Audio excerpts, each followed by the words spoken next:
Welcome to the video lecture series, Culture, Worldview, and Origins. We're Tim and Holly Nyquist. This is number 3, video lecture number 3 on the fossil record from the perspective of the non-Western biblical parameter. What we've looked at is the fossil record is a registry of death. And how can we reconcile a record of death with the biblical record, maintaining a non-Western cultural perspective? There's been a lot of different perspectives, Western perspectives, of trying to accommodate the biblical record to the fossil record. The fossil record, though, is built off of rationalism, human reason, logical, which is fine in and of itself, but the biblical record gives a different perspective.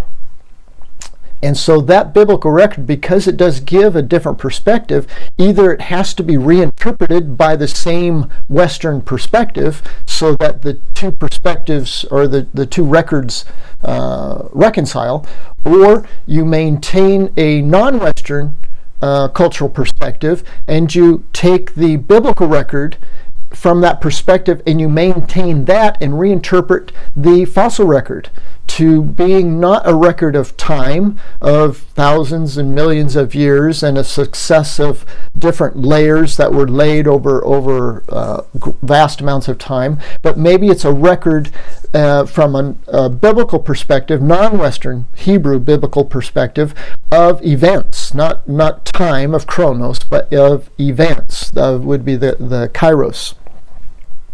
So what we've gone over is that if it is a record of death, then biblically, when does it enter in?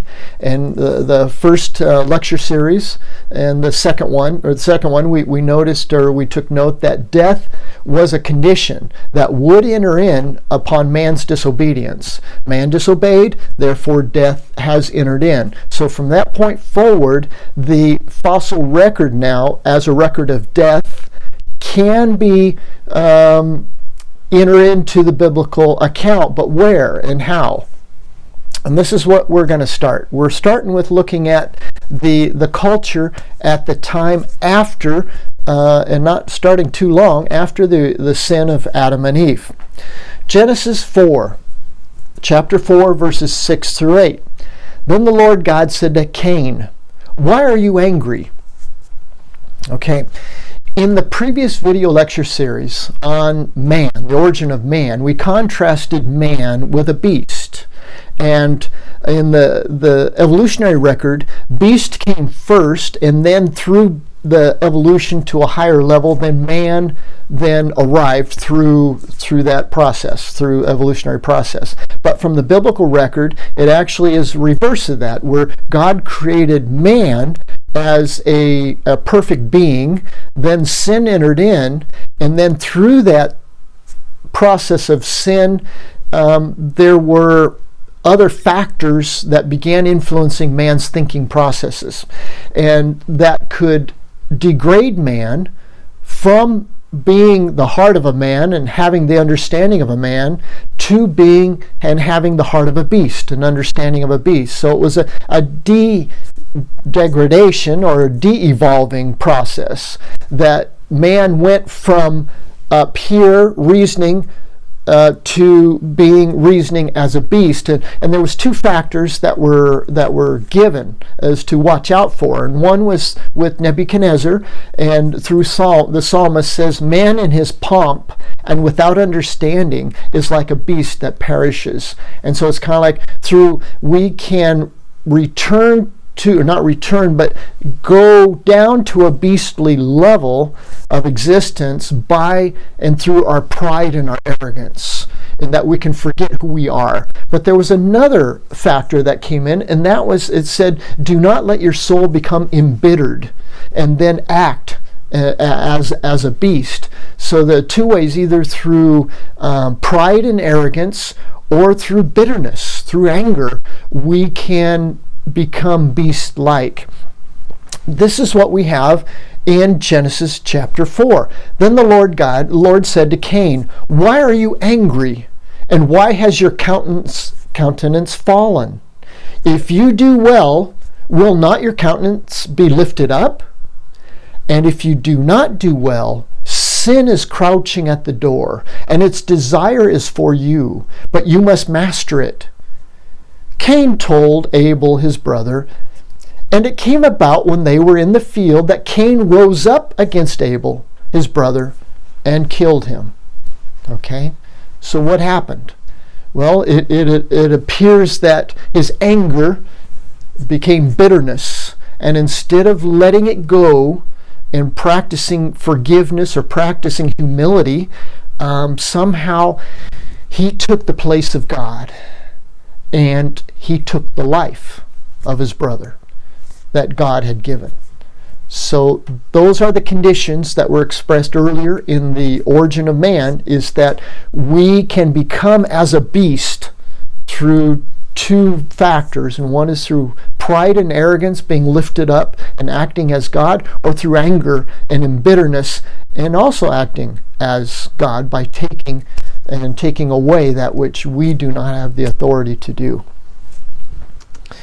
Genesis 6:5. Then the Lord saw that the wickedness of man was great on the earth, and that every intent of the thoughts of his heart was only evil continually. Okay, so what has happened now? It's a degrading process. Sin entered in, and then Cain, the first son, rose up and killed his brother Abel, the first homicide in the Bible is recorded. And then after that was in chapter 4. Now we're in chapter 6. Then the Lord God saw that the wickedness of man was great on the earth, and that every intent of the thoughts of his heart was only continually evil. Evil continually. The intents of his heart, not his mind, his heart. His heart is what conditions the mind. His mind follows the heart. That's the same way it is in the house, the building of the house. We start with, what's our reliable source of knowledge? That's a heart issue. What do we choose? And then out of what we choose as a reliable source, then our mind starts developing the belief system based on what the heart settles as the basis of issues. So, what's God's decision? Okay, man's thoughts are evil continually. Can God let that go? It says, well, no. He's a holy God, and he must do something about the disobedience and about the sin that is occurring. It's not that he's a policeman and wants to take away all the joy, but he knows that he cannot allow this to continue. So the Lord was sorry that he had made man on the earth, and he was grieved in his heart. The Lord said, I will blot out man, whom I have created from the face of the land, from man to animals to creeping things to birds of the sky, for I am sorry that I have made them. You know, what a sad account. As God had created everything perfect, but he gave man and angelic beings, it appears, free will to choose. I created you, you are mine, but I give you the freedom to choose, to obey or not. And his creation chose to disobey. Genesis 6:17. Behold, even I am bringing the flood of water upon the earth to destroy all flesh, in which is the breath of life. From under heaven, everything that is on earth shall perish. Okay, so what has God decided to do? One, he's going to punish. He's going to punish the evil. He's sorry he's made him. And he's going to destroy the creation that was at one time perfect and good. How is he going to do it? It says he's decided to do it by water. He's going to do it by water, by a great flood. But again, God is not one that enjoys punishing. He wishes that man would self-correct, that he would recognize his error and return. God does not... He's not the cosmic policeman that is just waiting for us to do wrong. He does provide for us though we have done wrong, he still provides for us a way of escape. And here's the first provision that God provides. In Genesis chapter 5, verse 28 and 29, Lamech lived 182 years and became the father of a son. And he called his name Noah, saying, "This one will give us rest from our work and from the toil of our hands arising from the ground which the Lord has cursed." So somehow Lamech had a notion, premonition, that this son that was born to him was special, and that God had called him, and that this son was going to deliver them from the curse of the ground, from the toil of the ground. But how? He named him Noah, and it says Noah is going to give us rest.